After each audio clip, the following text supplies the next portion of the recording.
পিনাকি দা দেশের জন্য অনেক কাজ করছে, তাকে নিয়ে কিছু লোক এখন বিতর্কিত করার চেষ্টা করছে।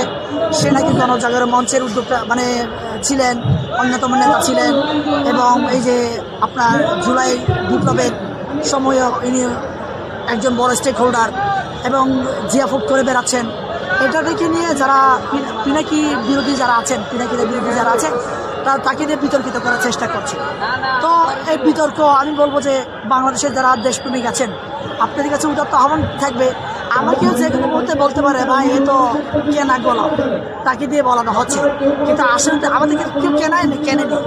আমি আমার মতো বলে যাচ্ছে দেশপ্রেমের জায়গা থেকে, পিনাকি দিয়েও সেই তার দেশপ্রেমের জায়গা থেকে এভাবে বলে যাচ্ছে।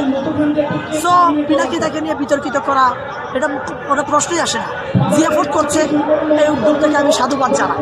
আমি চাই পিনাকি তাকে আরও এই জিয়াফুট যদি করতে পারে, যারা বাংলাদেশের ডোনার আছেন, পিনাকি তার সাথে যোগাযোগ করে সারা দেশে জিয়াফুটের আয়োজন করার ব্যবস্থা করে, যাতে করে আওয়ামী লীগ যে নিষিদ্ধের পথে এটা যাতে আরও বেগবান হয়।